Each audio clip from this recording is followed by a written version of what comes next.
Hello. Hello, hello, hello.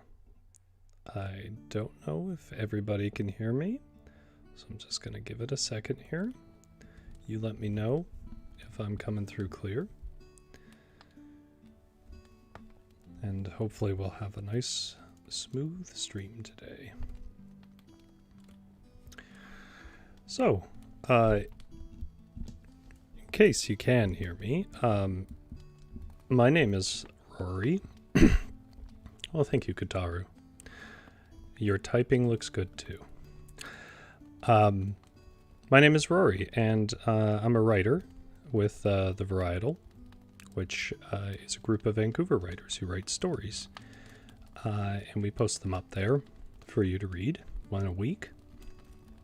But we do 2 streams a week. The second stream is called Lick Games, where we a little more rowdy, and we try to write a story based around some conditions, but chat suggestions. However, I also run this stream on Tuesdays. It's the secret, less popular stream, but I really like it. And the point of this stream is to read old fairy tales, like Grimm's fairy tales, those kinds of fairy tales. And that's what we're going to do today. We're going to read old fairy tales. So, if you do want to check out any of my own work or any of the Varietal writers' work, you can check the links in the description. But beyond that, I think I won't delay too much, and I'll get to the stories, because I have quite a few stories that I'm hoping to get to. We will definitely get through 2 of them, but I'm hoping we'll also get through a 3rd. And each story is by a different writer, one of which we've never heard before. So, the first story we're going to talk is from somebody, a source anyways, that we've seen before, that's Grimm's Fairy Tales. And Grimm's Fairy Tales, of course, are actually just collections of folk tales, but we're going to read a fairy tale that is fairly famous. I'm going to argue probably Grimm's most famous fairy tale, and that is Snow White and Rose Red. But in this book, it's called Snow White, just Snow White. It's a surprisingly short tale. If you're familiar with the Disney movie, you might be a bit surprised that it's not very long. However, it is also one of the more faithfully adapted, so we will see a lot of similarities here between it and the Disney movie. I think the one thing I can say, though, and we'll have to see how everybody feels about it in the end, is that the Snow White in the original tale is quite a bit more gullible than the Snow White in the Disney movie. But if you're on there and you're in the chat, make sure you say hello. I do respond to chat, mostly in between the story sections and natural breaks, but it's always really good to see how people are doing today. So, this lovely picture here is a picture of Snow White. Or sorry, not Snow White. The witch. Which of course is not really a witch, which we'll see in a moment. She is walking with her back hunched and carrying hay, and she is carrying a basket of eggs up to a little shack. So we're going to see why she's doing that in a moment. Little Snow White. Once upon a time in the middle of winter, when the flakes of snow were falling like feathers from the sky, a queen sat at a window sewing, and the frame of the window was made of black ebony. And while she was sewing and looking out of the window at the snow, she pricked her finger with the needle, and 3 drops of blood fell upon the snow. And the red looked pretty upon the white snow, and she thought to herself, "Would that I had a child as white as snow, as red as blood, and as black as the wood of the window frame." Soon after that, she had a little daughter, who was as white as snow, and as red as blood, and her hair was as black as ebony. She was therefore called Little Snow White. And when the child was born, the queen died. After a year had passed, the king took to himself another wife. She was a beautiful woman, but proud and haughty, and she could not bear anyone else should surpass her in beauty. She had a wonderful looking glass when she stood in front of it and looked at herself in it and said, looking glass on the wall, who in this land is the fairest of all? And the looking glass answered, thou, O queen, are the fairest of all. Then she was satisfied, for she knew that the looking glass spoke the truth. But little Snow White was growing up and grew more and more beautiful. When she was 7 years old, she was as beautiful as the day, and more beautiful than the queen herself. And once, when the queen asked her looking glass on the wall, who in this land is the fairest of all? It answered, thou art fairer than all who are here, Lady Queen, but more beautiful still is Snow White, I ween. Then the queen was shocked, and turned yellow and green with envy. From that hour, whenever she looked at little Snow White, her heart heaved in her breast. She hated the maiden so much, and envy and pride grew higher and higher in her heart like a weed, so that she had no peace day or night. She called a huntsman and said, take the child away into the forest. I will no longer have her in my sight. Kill her. The huntsman obeyed and took her away. But when he had drawn his knife and was about to pierce little Snow White's innocent heart, she began to weep and said, ah, dear huntsman, leave me my life. I will run away into the wild forest and never come home again.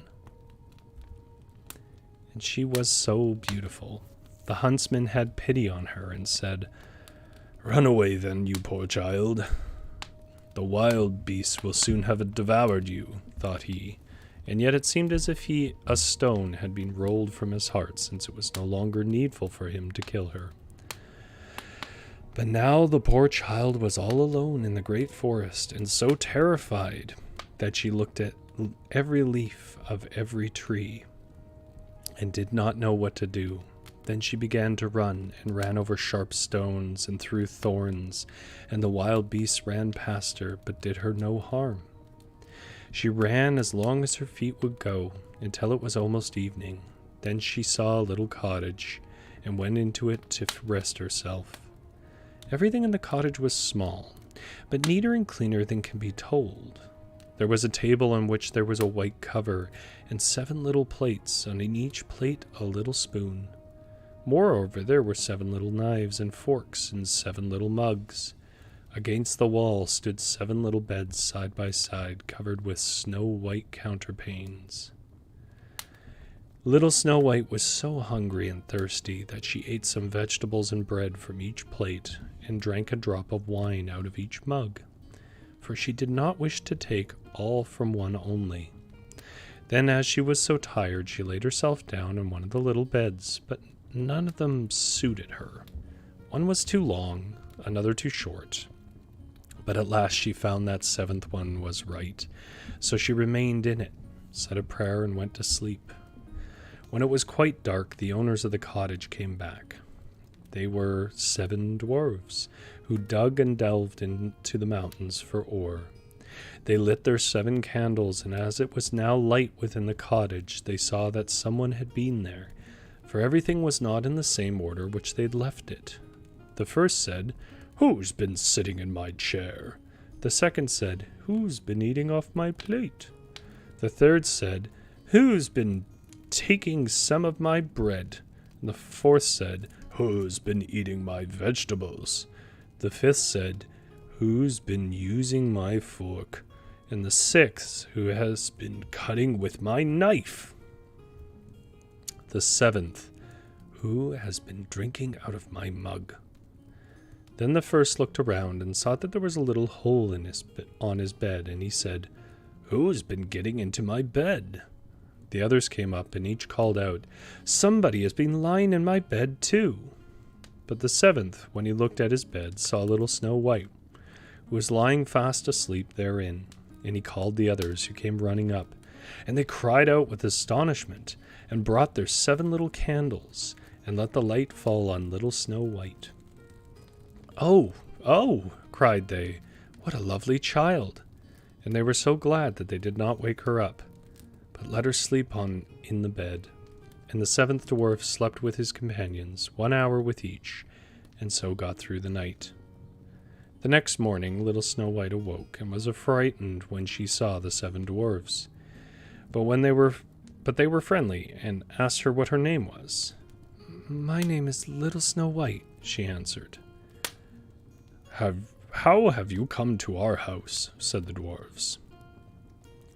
Then she told them that the wicked queen had wished to have her killed, but that the huntsman had spared her life, and that she had run for the whole day until at last she had found their dwelling. The dwarfs said, "If you will take care of our house, cook, make the beds, wash, sew, and knit, and if you will keep everything neat and clean, you may stay with us, and you shall want for nothing." "Yes," said little Snow White, "with all my heart," and she stayed with them. She kept the house in order for them. In the mornings they went to the mountains and looked for copper and gold, and in the evenings they came back. Then their supper had to be ready. The maiden was alone the whole day, so the good dwarfs warned her and said, "Beware of the queen. She will soon know that you are here. Be sure to let no one come in." But the queen, believing that little Snow White was dead, could not but think that she herself was again the first and most beautiful of all. She went to her looking-glass and said, looking glass on the wall, who in this land is the fairest of all?" And the glass answered, "O queen, thou art the fairest of all I see. But over the hills where the 7 dwarfs dwell, little Snow White is alive and well, and none is so fair as she." Then she was astounded, for she knew that the looking-glass never spoke falsely, and she knew that the huntsman had betrayed her, for that little Snow White was still alive. And so she thought and thought again how she might kill her, for so long as she herself was not the fairest in the whole land, envy let her have no rest. And when she had at last thought of something to do, she painted her face and dressed herself like an old peddler woman, and no one could have known her. In this disguise she went over the 7 mountains to the 7 dwarfs, and knocked at the door and cried, "Pretty things to sell, very cheap, very cheap." Little Snow White looked out at the window and called, "Good day, my dear woman. What have you to sell?" "Good things, pretty things," she answered, "stay laces of all colors," and she pulled out one which was woven of brightly colored silk. "I may let the worthy old woman in," thought little Snow White. Then she unbolted the door and bought the pretty laces. "Child," said the old woman, "what a fright you look. Come, I will lace you properly for once." Little Snow White had no suspicion, but stood before her and let herself be laced with the new laces. But the old woman laced so quickly and laced so tightly that little Snow White lost her breath and fell down as if dead. "Now I am the most beautiful," said the queen to herself, and ran away. Not long afterward, in the evening, the 7 dwarfs came home. But how shocked they were that when they saw their dear little Snow White lying on the ground, and that she neither stirred nor moved, and seemed to be dead. They lifted her up. As they saw she was laced too tightly, they cut the laces. Then she began to breathe a little, and after a while came to life again. When the dwarfs heard what happened, they said, "The old peddler woman was no one else than the wicked queen. Take care and let no one come in when we are not with you." I see that Kotaru says, in the long traditions of fairy tale, fathers that do not care the kid disappeared and the dad didn't ask any questions. Yet there's, never a dad. He's like a king off being a king. Do you think the dwarves ever talk to the Goldilocks bears about better home protection? Maybe they have a good sense of the drama they're bringing. Back to the story. But the wicked woman, when she had reached home, went in front of the glass and asked, looking glass on the wall, who in this land is the fairest of all?" And it answered as before, "O queen, thou art fairest of all I see. But over the hills where the 7 dwarfs dwell, little Snow White is alive and well, and none is so fair as she. When she heard that, all her blood rushed to her heart with fear, for she saw plainly that little Snow White was again alive. But now, she said, I will think of something that shall put an end to you. And by the help of witchcraft, which she understood, she made a poisonous comb. Then she disguised herself, and took the shape of another old woman. So she went over the 7 mountains to the 7 dwarfs, knocked at the door, and cried, Good things to sell, cheap, cheap. Little Snow White looked out and said, Go away, I cannot let anyone come in. I suppose you may look, said the old woman, and pulled the poisonous comb out and held it up. It pleased the maiden so well that she let herself be beguiled and opened the door. When they had made a bargain, the old woman said, Now I will comb you properly for once. Poor little Snow White had no suspicion, and let the old woman do as she pleased. But hardly had she put the comb in her hair when the poison took effect, and the maiden fell down senseless. You're a paragon of beauty, said the wicked woman. You are done for now. Then she went away. But fortunately it was almost evening, and the 7 dwarfs came home, and when they saw little Snow White lying as if dead upon the ground, they at once suspected the queen. They looked and found the poisoned comb. Scarcely had they taken out when little Snow White came to herself and told them what had happened. Then they warned her once more to be on her guard and to open the door to no one.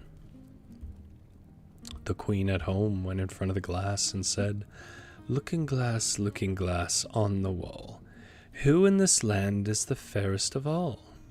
Then it answered as before, O queen, thou art the fairest all I see. But over the hills where the 7 dwarfs dwell, little Snow White is alive and well, and none is so fair as she. When she heard the glass speak thus, she trembled and shook with rage. Little Snow White shall die, she cried, even if it costs me my life. Thereupon she went into a secret, lonely room where no one ever came, and there she made a very poisonous apple. Outside it looked pretty, white with a red cheek, so that everyone who saw it longed for it, but whoever ate a piece of it must surely die. When the apple was ready, she painted her face and dressed herself as a countrywoman, and so she went over the 7 mountains to the 7 dwarfs. She knocked at the door. Little Snow White put her head out the window and said, I cannot let anyone in. The 7 dwarfs have forbidden me. It is all the same to me, answered the woman. I shall soon get rid of my apples. There, I will give you one. No, said little Snow White, I dare not take anything. Are you afraid of poison? Said the old woman. Look, I will cut the apple in 2 pieces. You eat the red cheek, and I'll eat the white. The apple was so cunningly made that only the red cheek was poisoned. Little Snow White longed for the fine apple, and when she saw the woman ate part of it, she could resist no longer. She stretched out her hand and took the poisonous half, but hardly had she a bit of it in her mouth, then she fell down dead.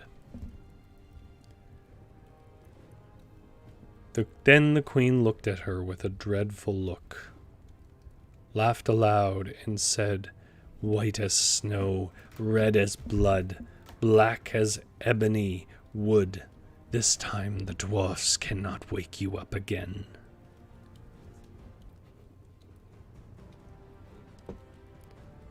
Pardon me. Music got a little weird there. There we are. And when she asked the looking glass at home, looking glass on the wall, who in this land is the fairest of all? It answered at last, O queen, in this land thou art fairest of all. Then her envious heart had rest, so far as an envious heart can have rest. The dwarfs, when they came home in the evening, found little Snow White lying upon the ground. She breathed no longer and was dead. They lifted her up, looked to see whether they could find anything poisonous, unlaced her, combed her hair, washed her with water and wine. But it was all of no use. The poor child was dead, and remained dead. They laid her upon a bier, and all 7 of them sat around and wept for her, and wept 3 days long. Then they were going to bury her, but she still looked as if she was living, and still had her pretty red cheeks. They said, "We could not bury her in the dark ground," and they had a transparent coffin of glass made, so that she might be seen from all sides. They laid her in it, and wrote her name upon it in golden letters, and that she was a king's daughter. Then they put the coffin out upon the mountain, and one of them always stayed by it to watch. And the birds came too, and wept for little Snow White, first an owl, then a raven, and at last a dove. Of course, ravens are adult crows. And now little Snow White lay a long, long time in the coffin.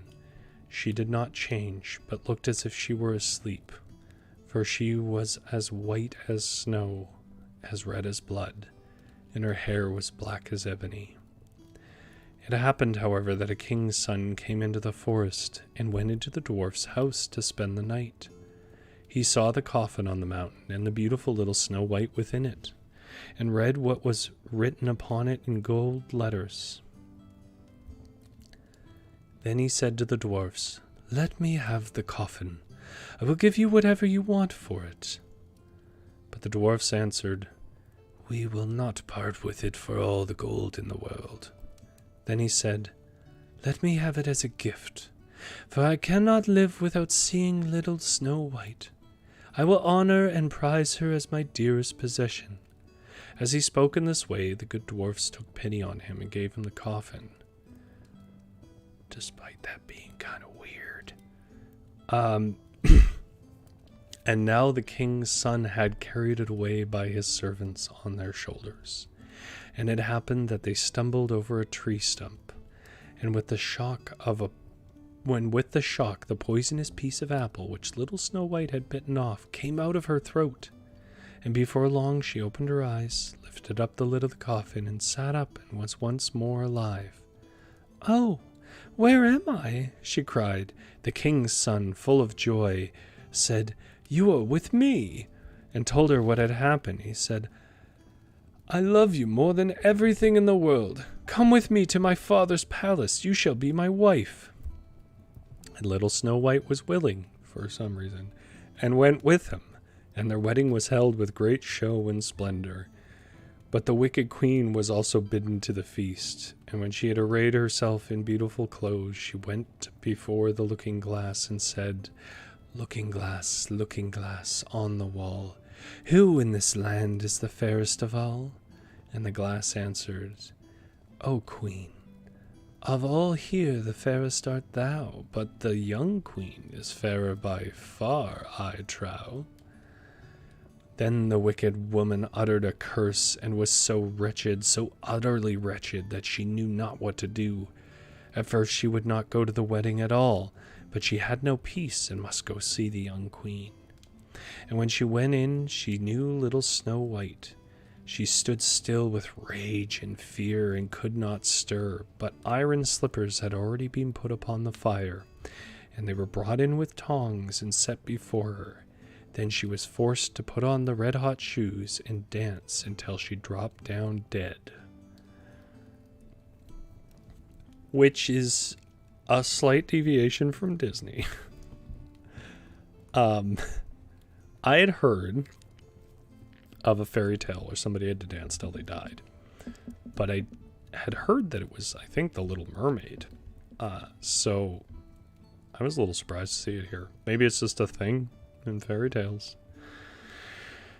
But there you go. That's Little Snow White. It's not the only story we're reading, but that's our first one. Let's see what chat is saying. Love how one person stays by the coffin, but after she had almost been killed twice, not one of them stayed home with her. Kotaru, that is a fantastic point. These good dwarfs, but they got to go and mine for metals. How no one thought of that. I didn't think of that, but that is an excellent point. Suki says, the queen was okay to have her executed from the start. You would think she would be more efficient. I know, like, why is she even being subtle? It's like everyone knew it was her. She could have just shown up and chopped her head off and been done with it. Holly says, was there traditionally a glass coffin maker? Did they just make a glass maker create a coffin? I think these are the important questions. Suki thought it was funny. I said, for some reason. I'm going to address that in a minute because what a weird event. Katara says, the Little Mermaid feels daggers cutting her when she walks, but she dies turning into sea foam. That's kind of an Aphrodite thing, isn't it? I mean, she was born from it, but similar imagery. Yeah, I don't know for the women in the chat, whether if you woke up after being poisoned in a glass coffin being carried by a stranger, and he said, I love you more than everything, would you marry him?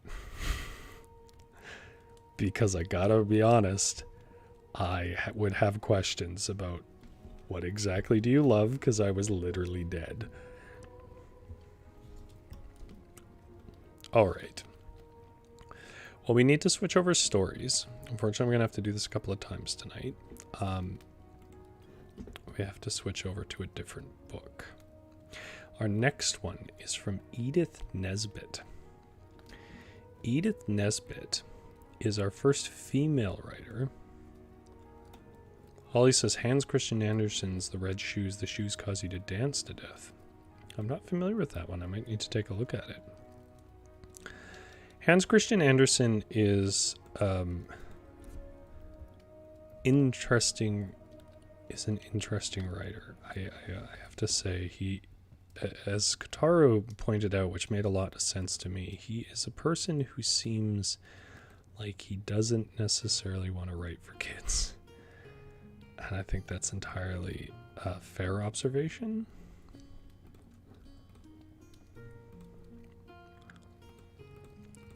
Yes, so I was saying about Edith Nesbit. Edith Nesbit is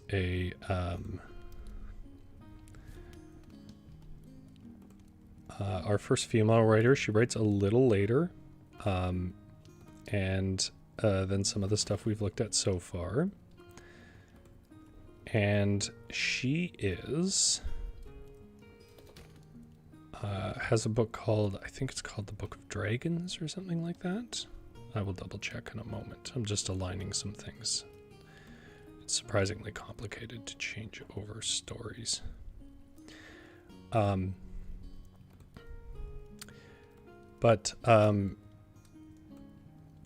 We're going to read from her book a story called Book of Beasts. There we go. And Book of Beasts is, I think, an interesting thing. There we go. There we are. It's a little more fun than our normal stuff. Sorry that took a minute. It's a little more fun. So I think you'll like it, especially if you're into sort of mythological beasts.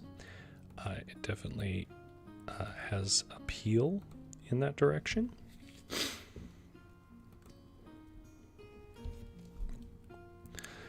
The price that Qatar says that price can share the creep hall. Oh, that prince can share the creep hall of fame with the one from Sleeping Beauty.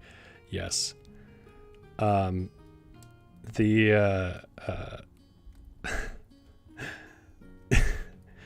mean, it's very clear when things are written by men because, like, apparently they don't think there would be concerns. Okay, we've made our transition here. We're going to look at the Book of Beasts by Edith Nesbit, who wrote at the turn of the century, last century, rather than in the middle of the 19th century, like most of her stuff. This one is from the early 20th century. Very early, though. This is called the Book of Beasts. He happened to be building a palace when the news came. and he left all the bricks kicking about the floor for the nurse to clear up. But then the news was rather remarkable news, you see. There was a knock at the front door and voices talking downstairs, and Lionel thought it was the man come to see about the gas, which had not been allowed to be lighted since the day when Lionel made a swing by tying his skipping rope to the gas bracket. Then, quite suddenly, Nurse came in and said, "Master Lionel, dear, they've come to fetch you to go and be king." Then she made haste to change his smock and to wash his face and hands and brush his hair, and all the time she was doing it, Lionel kept wriggling and fidgeting and saying, "Oh, don't, nurse," and "I'm sure my ears are quite clean," or "Never mind my hair, it's all right," and "That'll do." "You're going to go on as if you was going to be an eel instead of a king," said Nurse. The minute Nurse let go for a moment, Lionel bolted off without waiting for his clean handkerchief. And in the drawing room there were two very grave-looking gentlemen, in red robes with fur, and gold coronets, with velvet sticking up out of the middle like cream in a very expensive jam tarts. Pardon me. A little bit of water. They bowed to Lionel, and the gravest one said, "Sire, your great-great-great-great-great-grandfather, the king of this country, is dead, and now you have to come and be king." "Yes, please, sir," said Lionel. "When does it begin?" "You will be crowned this afternoon," said the grave gentleman, who was not quite so grave-looking as the other. "Would you like me to bring Nurse? Or what time would you like me to be fetched? And I hadn't better put on my velvet suit? Hadn't I better put on my velvet suit with the lace collar?" said Lionel, who'd often been out to tea. "Your nurse will be removed to the palace later. No, never mind about changing your suit. The royal robes will cover all of that up." The grave gentleman led the way to a coach with 8 white horses, which was drawn up in front of the house where Lionel lived. It was number 7 on the left-hand side of the street as you go up. Lionel ran upstairs at the last minute and he kissed Nurse and said, "Thank you for washing me. I wish I'd let you do the other ear. No, there's no time now. Give me the hanky. Goodbye, Nurse." "Goodbye, ducky," said the nurse. "Be a good little king now, and say please and thank you, and remember to pass the cake to the little girls. And don't have more than 2 helps of anything." So off went Lionel to be king, to be made a king. He had never expected to be a king any more than you have, so it was all quite new to him, so new that he had never even thought of it. And as the coach went through the town, he had to bite his tongue to be quite sure it was real, because if his tongue was real, it showed he wasn't dreaming. Half an hour before he'd been building with bricks in his nursery, and now the streets were all fluttering with flags, and every window was crowded with people waving handkerchiefs and scattering flowers. There were scarlet soldiers everywhere along the pavements, and all the bells of all the churches were ringing like mad. And like a great song, to the music of their ringing, he heard thousands of people shouting, "Long live Lionel! Long live our little king!" He was a little sorry at first that he had not put on his best clothes, but he soon forgot to think about that. If he'd been a girl, he would very likely have bothered about it the whole time. As they went along, the grave gentlemen, who were the Chancellor and the Prime Minister, explained things which Lionel did not understand. "I thought we were a republic," said Lionel. "I'm sure there hasn't been a king for some time." "Sire, your great-great-great-great-great-grandfather's death happened when my grandfather was a little boy," said the Prime Minister. "And since then your loyal people have been saving up to buy you a crown. So much a week, you know, according to people's means. 6 pence a week from those who have first-rate pocket money, down to a halfpenny a week from those who haven't so much. You know it's the rule that the crown must be paid for by the people. But hadn't my great, however much it is, grandfather a crown? Yes, but he sent it to be tinned over for fear of vanity, and he had all the jewels taken out and sold them to buy books. He was a strange man. A very good king he was, but he had his faults. He was fond of books. Almost with his last breath he sent the crown to be tinned, and he never lived to pay the tinsmith's bill. Here the Prime Minister wiped away a tear. And just then the carriage stopped, and Lionel was taken out of the carriage to be crowned.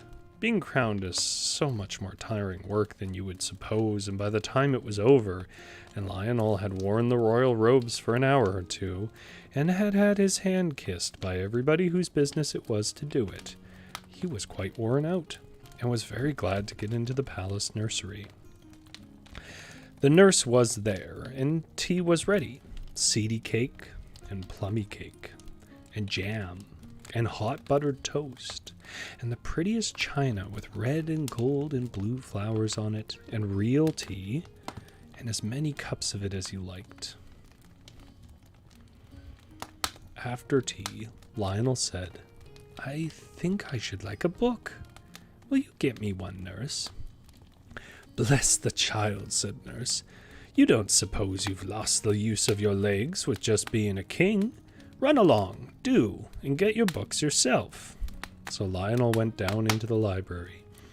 The Prime Minister and the Chancellor were there, and when Lionel came in, they bowed very low, and were beginning to ask Lionel most politely what on earth he was come bothering for now. When Lionel cried out, Oh, what a wonderful world of books! Are they yours? They are yours, your majesty, answered the Chancellor. They were the property of the king. Your great... Yes, I know, Lionel interrupted. Well, I shall read them all. I love to read. I'm so glad I learned to read. If I might venture to advise your majesty, said the Prime Minister, I should not read these books, your great... Yes? Said Lionel very quickly. He was a very good king. Oh yes, really a very superior king in his way. But he was, well, a little strange. Mad? Asked Lionel cheerfully. No, both the gentlemen were sincerely shocked. Not mad, but if I may express it so, he was too clever by a half. And I should not like a little king of mine to have anything to do with his books. Lionel looked puzzled. The fact is, the Chancellor went on, twisting his red beard in an agitated way. Your great... Go on, said Lionel. Was called a wizard. But he wasn't? Of course not. A most worthy king was your great... I see. But I wouldn't touch his books. Just this one? Cried Lionel, laying his hands on the cover of a great brown book that lay on the study table. It had gold patterns on the brown leather, and gold clasps with turquoises and rubies in the twists of them, and gold corners so that the leather should not wear out too quickly. I must look at this one, Lionel said, for on the back, in big letters, he read, The Book of Beasts. The Chancellor said, Don't be a silly little king. But Lionel had got the golden clasps undone, and he opened the first page, and there was a beautiful butterfly, all red and brown and yellow and blue, so beautifully painted that it looked as if it were alive.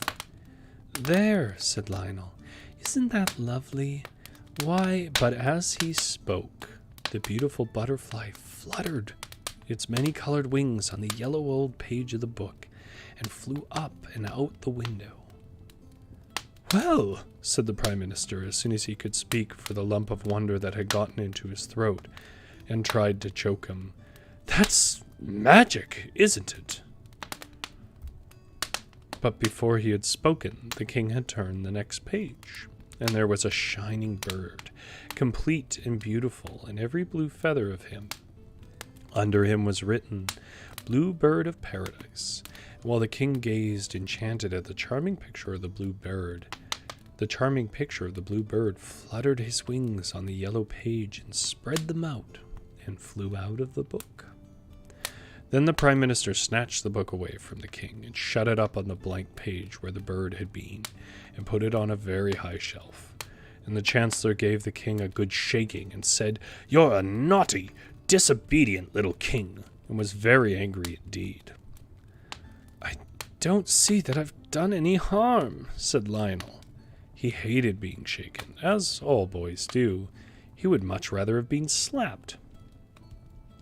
No harm, said the Chancellor. Ah, but what do you know about it?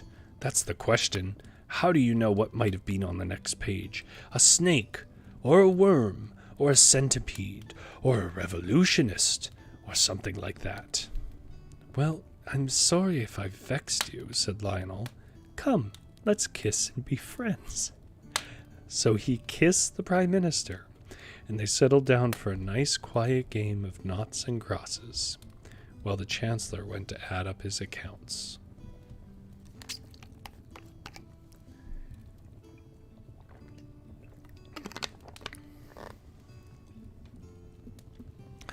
But when Lionel was in bed, he could not sleep for thinking of the book. And when the full moon was shining with all her might and light, he got up and crept down to the library and climbed up and got the Book of Beasts. He took it outside to the terrace where the moonlight was as bright as day, and he opened the book and saw the empty pages with butterfly and blue bird of paradise underneath. Then he turned the next page. There was some sort of red thing sitting under a palm tree, and under it was written, Dragon. The dragon did not move. The king shut up the book rather quickly and went back to bed. But the next day he wanted another look, so he took the book out into the garden, and then he undid the clasps with the rubies and turquoises, and the book opened all by itself at the picture with the dragon underneath. And the sun shone full on the page, and then, quite suddenly, a great red dragon came out of the book and spread vast scarlet wings and flew away across the garden to the far hills, and Lionel was left with the empty page before him. For the page was quite empty except for the green palm tree and the yellow desert, and the little streaks of red where the paintbrush had gone outside the pencil outline of the red dragon. And then Lionel felt that he had indeed done it. He had not been king 24 hours, and already he had let loose a red dragon to worry his faithful subjects' lives out. And they had been saving up so long to buy him a crown and everything. Lionel began to cry. The Chancellor and the Prime Minister and the nurse all came running to see what was the matter, and when they saw the book they understood. And the Chancellor said, You naughty little king, put him to bed, nurse, and let him think over what he's done.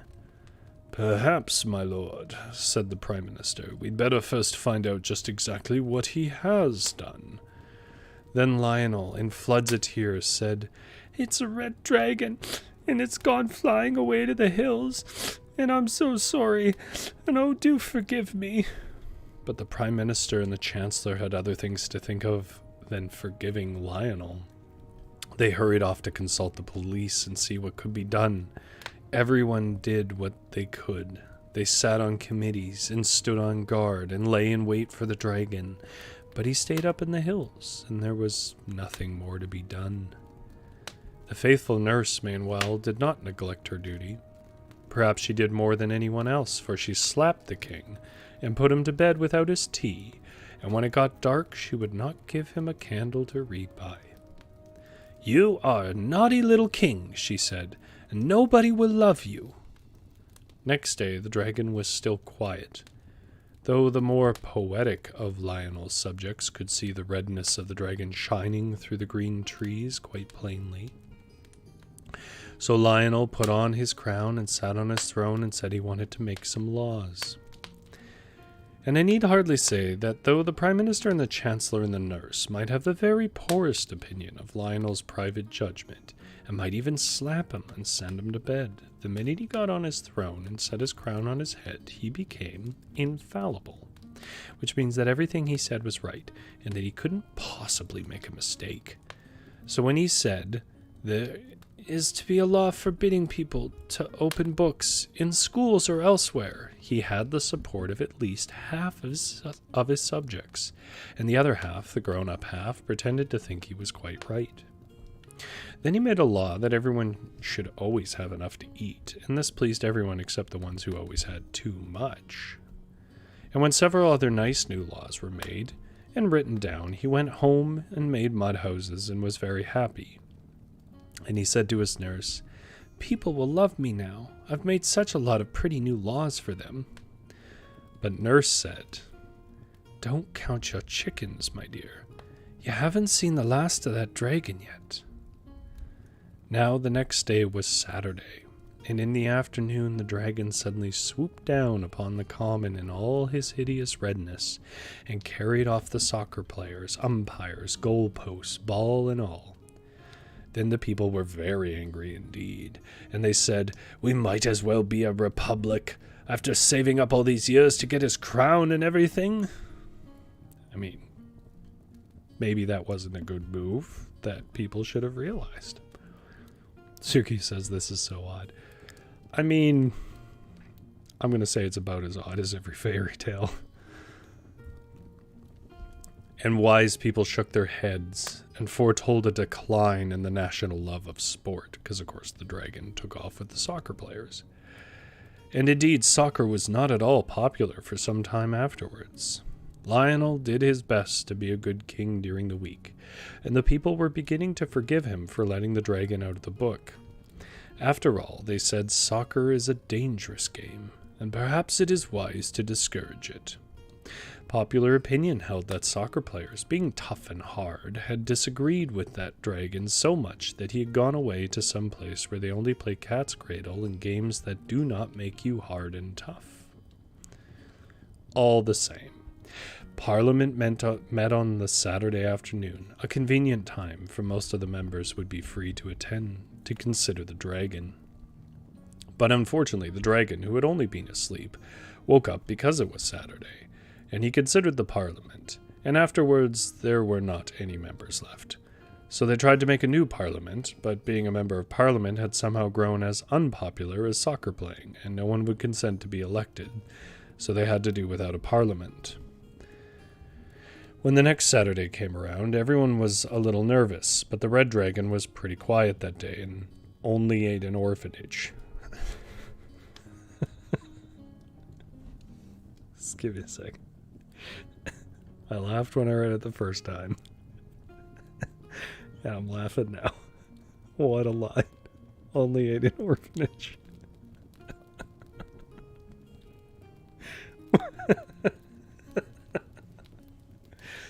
Anyways. Guitarist says soccer players are tough and hard.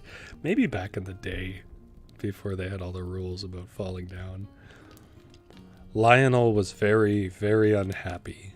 He felt that it was his disobedience that had brought this trouble on the Parliament and the orphanage and the soccer players, and he felt that it was his duty to try and do something. The question was, what? He felt that it was definitely his disobedience. The blue bird had come out of the book. Used to sing very nicely in the palace rose garden, and the butterfly was very tame and would perch on his shoulder when he walked among the tall lilies. So Lionel saw that all creatures in the book of beasts could not be wicked like the dragon, and he thought, suppose I could get another beast out who would fight the dragon. So he took the book of beasts out into the rose garden and opened the page next to the one where the dragon had been just a tiny bit to see what the name was. He could only see Cora, but he felt the middle of the page swelling up thick with the creature that was trying to come out, and it was only by putting the book down and sitting on it suddenly, very hard, that he managed to get it shut. Then he fastened the clasp with the rubies and turquoises in them and sent for the Chancellor, who'd been ill since Saturday, and so had not been eaten with the rest of the Parliament. And he said, "What animal ends in Cora?" The Chancellor answered, "The Manticora, of course." "What is he like?" asked the king. "He is the sworn foe of dragons," said the Chancellor. "He drinks their blood. He is yellow, but with the body of a lion and the face of a man. I wish we had a few Manticoras here now, but the last died hundreds of years ago. Worse luck." Then the king ran and opened the book at the page that had Cora on it, and there was the picture. Manticora, all yellow with a lion's body and a man's face, just as the Chancellor had said, and under the picture was written Manticora. In a few minutes the Manticora came sleepily out of the book, rubbing its eyes with its hands and mewing piteously. It seemed very stupid, and when Lionel gave it a push and said, "Go along and fight the dragon, do," it put its tail between its legs and fairly ran away. It went and hid behind the town hall, and at night when people were asleep, it went around and ate all the pussycats in the town. And then it mewed more than ever. And on the Saturday morning, when people were a little timid about going out because the dragon had no regular hour for calling, the Manticora went up and down the streets and drank all the milk that was left in the cans at the doors for people's teas, and it ate the cans as well. And just when it had finished the very last little halfpenny worth, which was short measure, because the milkman's nerves were quite upset, the red dragon came down the street looking for the Manticora. It edged off when it saw him coming, for it was not at all the dragon-fighting kind, and seeing no other door open, the poor, hunted creature took refuge in the general post office, and there the dragon found it, trying to conceal itself among the 10 o'clock mail. The dragon fell on the Manticora at once, and the mail was no defense. The mewings were heard all over town. All the kitties in the milk the Manticora seemed to have strengthened its mew wonderfully. And then there was a sad silence, and presently the people whose windows looked that way saw the dragon had come walking down the steps of the general post office, spitting fire and smoke, together with tufts of Manticora fur and the fragments of the registered letters. Things were growing very serious. However popular the king might become during the week, the dragon was sure to do something on the Saturday to upset the people's loyalty. The dragon was a perfect nuisance for the whole of Saturday, except during the hour of noon, and then he had to rest under a tree, or he would have caught fire from the heat of the sun. You see, he was very hot to begin with. At last came a Saturday when the dragon actually walked into the royal nursery and carried off the king's own pet rocking horse. Then the king cried for 6 days, and on the 7th he was so tired that he had to stop. He heard the bluebird singing among the roses and saw the butterfly among the lilies, and said, "Nurse, wipe my face, please. I am not going to cry any more." The nurse washed his face and told him not to be a silly little king. "Crying," said she, "never did anyone any good yet." Just want to be clear, I don't support the emotional outlook of this. I don't know, said the little king. I seem to see better and to hear better now that I've cried for a week. That's right. Now, nurse, dear, I know I'm right, so kiss me in case I never come back. I must try to see if I can't save the people. Well, if you must, said the nurse, but don't tear your clothes or get your feet wet. So off he went. The bluebird sang more sweetly than ever, and the butterfly shone more brightly, as Lionel once more carried the book of beasts out into the rose garden and opened it very quickly, so that he might not be afraid and change his mind. The book fell open wide, almost in the middle, and there was written on the bottom of the page, Hippogriff. And before Lionel had had time to see what the picture was, there was a fluttering of great wings, and a stamping of hooves, and a sweet, soft, friendly neighing. And there came out of the book a beautiful white horse with a long, long white mane and a long, long white tail. And he had great wings like a swan's wings, and the softest, kindest eyes in the world. And he stood there among the roses. The hippogriff rubbed its silky, soft, milky white nose against the little king's shoulder, and the little king thought, "But for the wings, you are very like my poor dear lost rocking horse." And the bluebird's song was very loud and sweet. Then, suddenly, the king saw coming through the sky the great, straggling, sprawling, wicked shape of the red dragon, and he knew at once what he must do.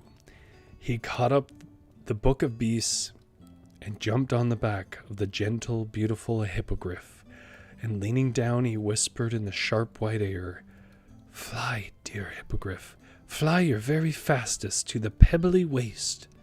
And when the dragon saw them start, he turned and flew after them with his great wings flapping like clouds at sunset, and the hippogriff's wide wings were snowy as clouds at moonrise. When the people in the town saw that dragon fly off after the hippogriff and the king, they all came out of their houses to look, and when they saw the two disappear, they made up their minds to the worst and began to think that what they would wear for court mourning. But the dragon could not catch the hippogriff. The red wings were bigger than the white ones, but they were not so strong, and so the white-winged horse flew away, and the dragon pursuing till he reached the very middle of the pebbly waste. Now, the pebbly waste is just like the parts of the seaside where there is no sand. All round, loose, shifting stones, and there is no grass there and no tree within 100 miles of it. Lionel jumped off the white horse's back in the very middle of the pebbly waste, and he hurriedly unclasped the book of beasts and laid it open on the pebbles. Then he clattered among the pebbles in his haste to get back onto his white horse, and had just jumped on when up came the dragon. He was flying very feebly and looking around everywhere for a tree, for it was just on the stroke of 12. The sun was shining like a gold guinea in the blue sky, and there was not a tree for 100 miles. The white-winged horse flew around and around the dragon as he writhed on the dry pebbles. He was getting very hot. Indeed, parts of him had even begun to smoke. He knew that he must certainly catch fire in another minute unless he could get under a tree. He made a snatch with his red claws at the king and hippogriff, but he was too feeble to reach them, and besides, he did not dare overexert himself for fear he should get any hotter. It was then that he saw the book of beasts lying on the pebbles, open at the page with "Dragon" written at the bottom. He looked and he hesitated, and he looked again, and then again.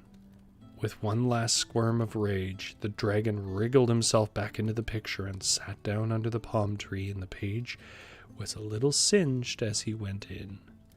As soon as Lionel saw that the dragon had really been obliged to go and sit under his own palm tree, because it was the only tree there, he jumped off his horse and shut the book with a bang.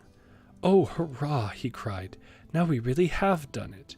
And he clasped the book very tightly with the turquoise and ruby clasps. "Oh, my precious hippogriff," he cried, "you are the bravest, dearest, most beautiful—" "Hush!" whispered the hippogriff modestly. "Don't you see that we are not alone?" And indeed, there was quite a crowd round them on the pebbly waste. The Prime Minister, and the Parliament, and the soccer players, and the orphanage, and the manticora, and the rocking horse, and indeed everyone who had been eaten by the dragon. You see, it was impossible for the dragon to take them into the book with him. It was a tight fit even for one dragon, so of course he had to leave them outside. They all got home somehow, and all lived happily ever after. Man, I wish I could write like that. When the king asked the Manticora where he would like to live, he begged to be allowed to go back in the book. I do not care for this public life, he said. Of course he knew his way onto his own page. There was no danger of his opening the book at the wrong page and letting out a dragon or anything. So he got back into his picture, and has never come out since. That is why you'll never see a Manticora as long as you live, except in a picture book. And of course he left the kitties outside because there was no room for them in the book, and the milk cans too. Then the rocking horse begged to be allowed to go and live on the hippogriff's page of the book. I should like, he said, to live somewhere where dragons can't get at me. So the beautiful white-winged hippogriff showed him the way in, and there he stayed till the king had him taken out for his great-great-great-great-grandchildren to play with. As for the hippogriff, he accepted the position of the king's own rocking horse, a situation left vacant by the retirement of the wooden one, and the bluebird and the butterfly sing and flutter among the lilies and roses of the palace gardens to this very day. Oh man, that stirred up some chat. I think I know, without looking, what chat's going to have a problem with, and that is the fact that they call what is clearly not a hippogriff. And I am correct. Kotaru says, what kind of hippogriff is that? Book doesn't know how to fantasy animal. You are correct, Kotaru. In defense of Edith Nesbit, I don't know her situation, but I will say these are people without the internet, so maybe she only ever heard it described and thought that was what a hippogriff was. Or maybe this is some different version of a hippogriff I've never heard of. Because a winged horse, I know the Pegasus is a winged horse, but I don't know if that's the species of it. But it's basically just a white-winged horse like Pegasus.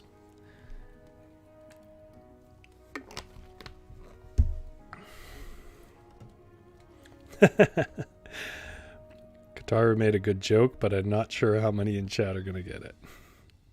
She said the Manticora's challenge rating is much lower than the Red Dragon's challenge rating. I do not think it stands a chance. That is a D&D reference is what that is.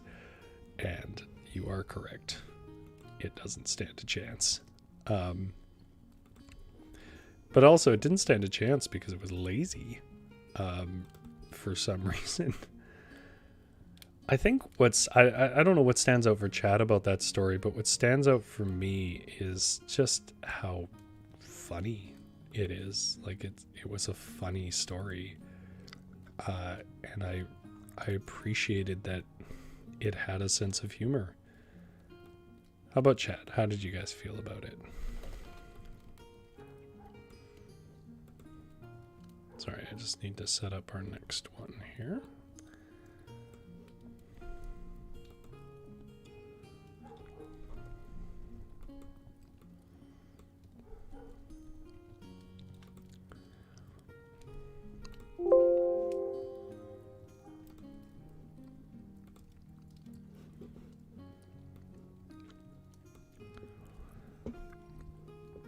And also lots of nice emotional abuse of children. Yes, there is a lot of nice emotional.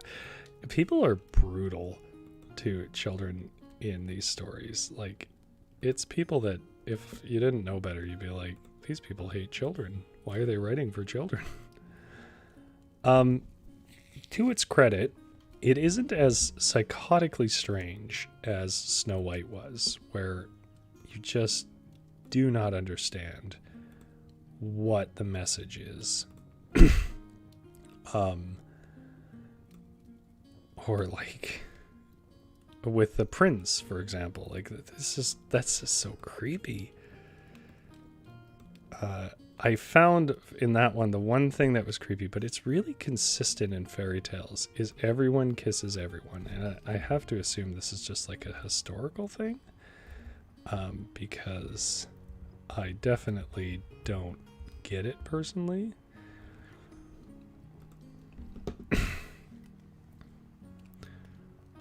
Holly says it seems to be very political in nature. Holly also said, is the Red Dragon communism? I'm not sure, but it was strange that the Prime Minister said he was worried that the book would bring revolutionists. So obviously it was something on people's minds. I personally really like that story, so I hope you guys liked it. I think we have enough time to do one more, and this one's a Hans Christian Andersen story called... This one's a little more famous, so I imagine some of you have heard of it. This one's called The Steadfast Tin Soldier, more traditionally known as the Tin Soldier. This one is weird. Not in the way that you're expecting, but it is... oh, you'll see what I mean. There's a reason why I put it last. Anyways. Yeah, Kataru. Yeah, you got the right feeling. I'm not going to say it because it kind of blows it. Here we go. It was requested, the Tin Soldier. That's all I'll say. When I read it, I was like, all right, somebody is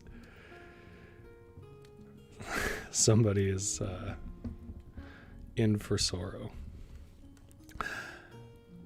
Holly says, just that the little boy wasn't supposed to be too educated in the Red Dragon 8 Parliament. Yeah, maybe I can see what you mean. Like, maybe the point is that the poors can't run things. The thing is, though, it's written by a woman. It's written by, and I think you can feel that. Like, it very much feels more like a mother telling a story. And it isn't so, at least it isn't so committed to its cruelties the way other stories are. And I can't help but feel like the nurse is her, and that she wrote it for kids. Either she took care of her own kids. But yeah, it's very British in its morality.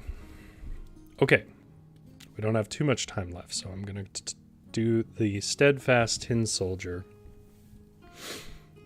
I apologize ahead of time. It's a decent story, but if you're having a good night, maybe now's a good time to log off. Here once there were 25 tin soldiers. They were brothers, for they'd all been made out of the same old tin spoon. They all shouldered their bayonets, they held themselves upright, and they looked straight before them. Their uniforms were very smart-looking, red and blue, and very splendid. The first thing they heard in the world when the lid was taken off the box in which they lay was the words, "Tin soldiers." These words were spoken by a little boy, who clapped his hands for joy. The soldiers had been given him because it was his birthday, and now he was putting them out upon the table. Each was exactly like the rest to a hair, except one who had but one leg. He being cast last of all, and there had not been quite enough tin to finish him. But as he stood firmly upon his one leg, as the others were upon two, and it was he whose fortunes became so remarkable. On the table where the tin soldiers had been set up there were several other toys, but the one that attracted the most attention was a pretty little paper castle. Through its tiny windows one could see straight into the hall. In front of the castle stood little trees, clustering around a small mirror, which was meant to represent a transparent lake.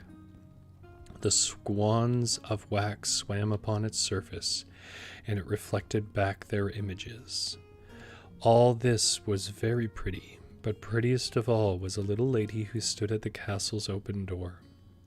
She too was cut out of paper, but she wore a frock of the clearest gauze and a narrow blue ribbon over her shoulder like a scarf, and in the middle of the ribbon was placed a shining tinsel rose. The little lady stretched out both her arms, for she was a dancer, and then she lifted one leg so high that the soldier quite lost sight of it. He thought that, like himself, she had but one leg. That would be just the wife for me, thought he, if she were not too grand, but she lives in a castle, while I have only a box. But there are 25 of us in that. It would be no place for a lady. Still, I must try to make her acquaintance. A snuff box happened to be upon the table, and he lay down at full length behind it, and there he could easily watch the dainty little lady who still remained standing on one leg without losing her balance. When the evening came, all the other tin soldiers were put away in their box, and the people in the house went to bed. Now the playthings began to play in their turn. They visited, fought battles, and gave balls. The tin soldiers rattled in their box, for they wished to join the rest, but they could not lift the lid. The nutcrackers turned somersaults, and the pencil jumped about in a most amusing way. There was such a din that the canary awoke, and began to speak, and in verse too. The only ones who did not move from their places were the tin soldier and the lady dancer. She stood on tiptoe with outstretched arms, and he was just as persevering on his one leg. He had never once turned away his eyes from her. 12 o'clock struck. Crash! Up sprang the lid of the snuff box. There was no snuff in it, but a little black goblin. You see, it was not a real snuff box, but a jack-in-the-box. "Tin soldier," said the goblin, "keep thine eyes to thyself. Gaze not at what does not concern thee." But the tin soldier pretended not to hear. "Only wait then, till tomorrow," remarked the goblin. Next morning, when the children got up, the tin soldier was placed on the window sill, and whether it was the goblin or the wind that did it, all at once the window flew open, and the tin soldier fell head foremost from the 3rd story to the street below. It was a tremendous fall. Over and over he turned in the air, till at last he rested, with his cap and bayonet sticking fast between the paving stones, while his one leg stood upright in the air. And there's a picture of the kids finding him. It's very hard to see, but right down there you can see the little soldier, and he's in a boat, which we'll find out about soon.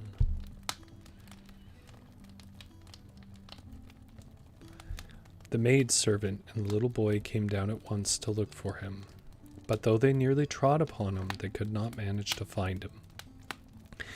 If the soldier had but once called, "Here I am," they might easily enough have heard him, but he did not think it very becoming to cry out for help, being in uniform. It now began to rain. Faster and faster fell the drops until there was a heavy shower, and when it was over, 2 street boys came by. "Look you," said one, "there lies a tin soldier. He must come out and sail in a boat." So they made a boat out of an old newspaper, and put the tin soldier in the middle of it, and away he sailed down the gutter while the boys ran along by his side, clapping their hands. Goodness, how the waves rocked that paper boat, and how fast the stream ran. The tin soldier became quite giddy. The boat veered round so quickly, still he moved not a muscle, but looked straight before him and held his bayonet tightly. Oh, Holly says she saw a cartoon of this. I did too, but it's definitely not the cartoon. All at once, the boat passed into a drain, and it became as dark as his own old home in the box. "Where am I going now?" thought he. "Yes, to be sure, it is all the goblins doing. Ah, if the little lady were but sailing with me in the boat, I would not care if I were twice as dark." Just then a great water rat that lived under the drain darted out suddenly. "Have you a passport?" asked the rat. "Where's your passport?" But the tin soldier kept silence, and only held his bayonet with a firmer grasp. The boat sailed on, but the rat followed. Whew! How he gnashed his teeth, and cried to the sticks and straws. "Stop him! Stop him! He hasn't paid toll. He hasn't shown his passport." But the stream grew stronger and stronger.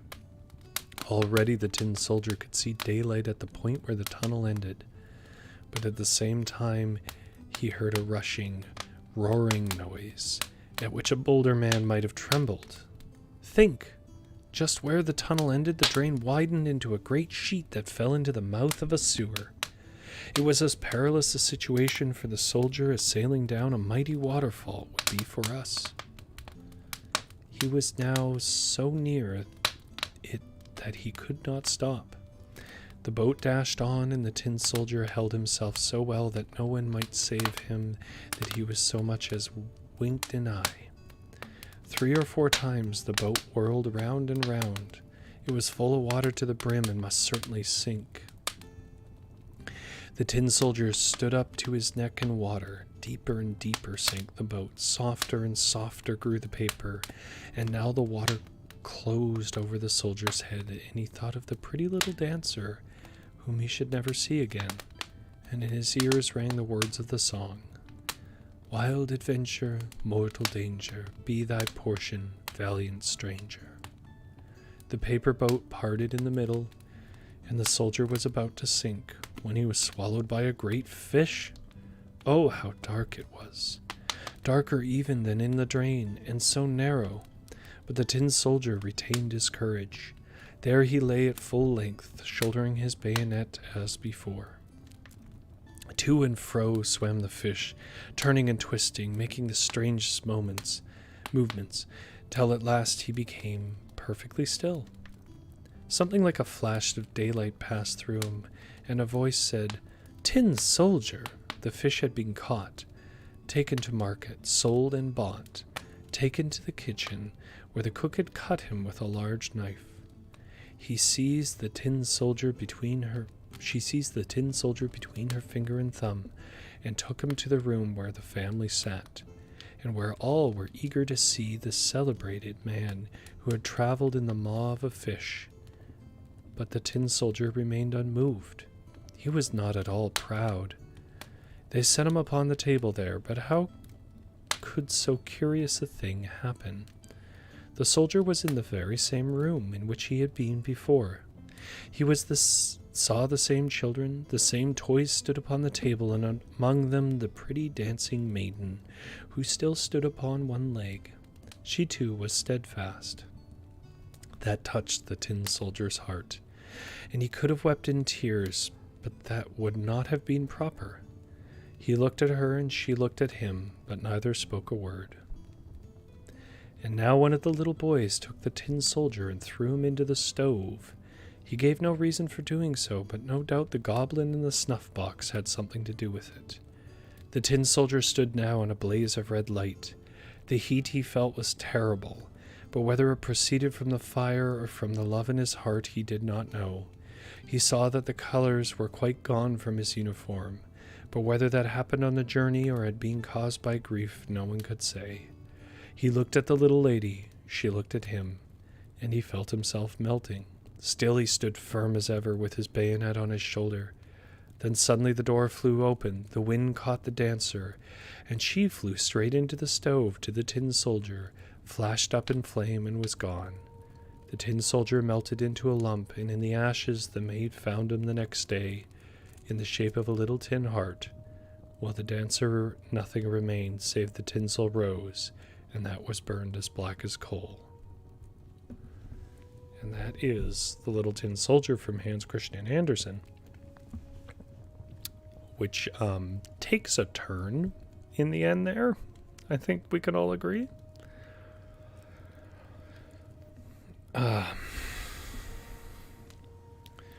Guitars said it's also in Fantasia. Holly says that's probably it. As far as coincidence goes, that's downright ridiculous. Oh, of ending up in the same house? Yeah. Sienna is crying. I know, it's so sad. It's so unnecessarily, brutally sad. I struggle to know what the point is, because all fairy tales have a message, right? I guess you could argue all tales have a message, but in particular fairy tales. And is it just like you shouldn't want for things above you. Is that really the message? All I know is like Hans Christian Andersen. So this is the same person who did the Snow Queen. The Snow Queen had a pretty happy ending, actually. I was going to say it has a sad ending. I also, though, found it very interesting that Oscar Wilde, his ending to the one with the sparrow, I'm forgetting the name now, that I read a few weeks ago, also has a metal heart in the end, winding up in ash. And I can't help but feel like I don't know which one came first, but I have to assume the Tin Soldier, because I think Hans Christian Andersen wrote before Oscar Wilde. I think Oliver Wilde should be our own private meme.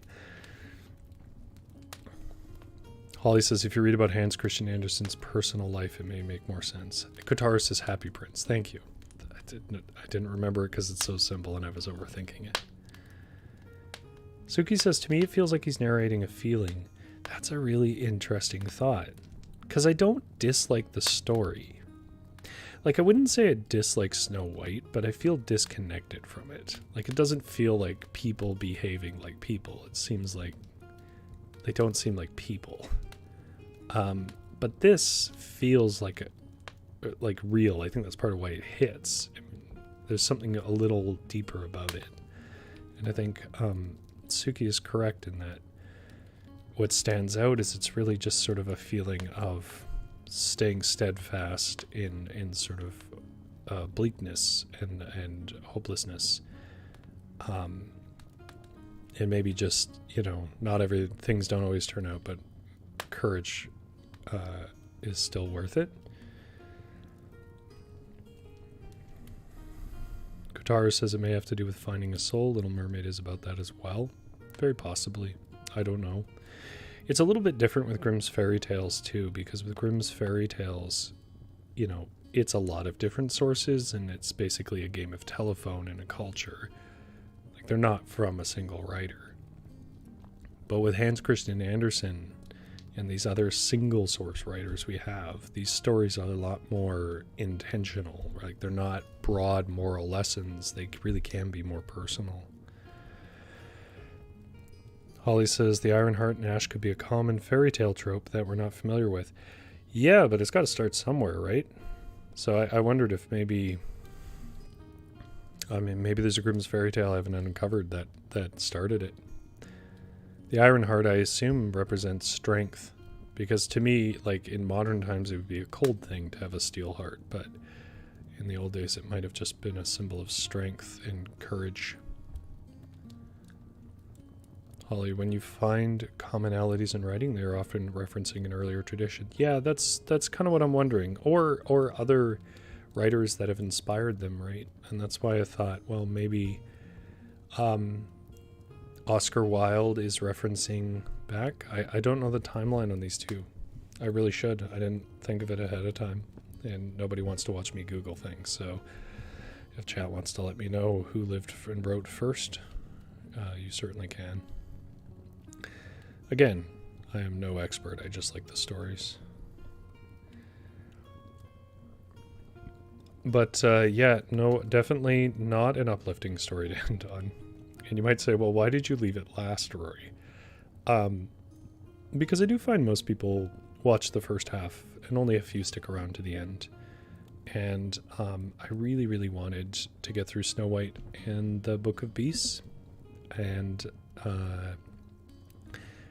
I know that chat found Book of Beasts very odd, but I personally really like Book of Beasts. I think it's one of my favorite stories I've read. Just because, I don't know, there's something very humorous about it, whereas a lot of these stories don't seem to have a sense of humor in that way.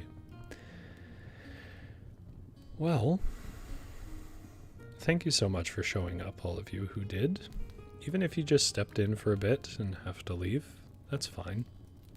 Any time you give me, I appreciate. Anytime we can share with stories, I appreciate, because I really like stories. And it's always good to see familiar faces and I'm going to say what I always say. If you think this is something that should be happening or that people would like, please tell them about it. You might be surprised at how many people do like it in circles you don't expect. And that's what really helps us, to tell people about, what we're doing here, trying to keep stories alive around a fireside. If you want to read our own stories, trying to start our own traditions and carry on old ones, down in the description is the Varietals website, because it's a group of Vancouver writers, varietal-literature.ca. The link below will take you more directly to the stories. And if you want to follow us on Twitter or Instagram, it's at varietal_lit. And I think you kind of want to, because tomorrow I am going to put up the voting for the genre of lit games this Thursday at 6:30 p.m. And there was I think you guys are going to like the selection of genres this week. There was a heavy lean towards romance last week, which I got to be honest, I kind of expected. So we wrote a romance story. But I'm not too sure which one's going to win this week. So make sure you vote. You can either vote by commenting on Instagram or by voting on the poll on Twitter. Fortunately, Instagram doesn't do polls. Yeah. Holly says it's a happy ending. They end up together for eternity and they leave the dumb kids. Sounds great to me. Yeah, it's Christian Anderson speaking to your tired soul, I guess. Thank you, Kataru, for showing up every week. And thank you, Suki and Holly and Sienna. I've seen you here more than once. And whoever else out there doesn't have the will or the capability to talk in the chat, I still see you. I won't call you out. But thank you so much for coming by. I really appreciate the time that you give me. And I hope you enjoyed the stories. So now it's time for the infamous awkward wave.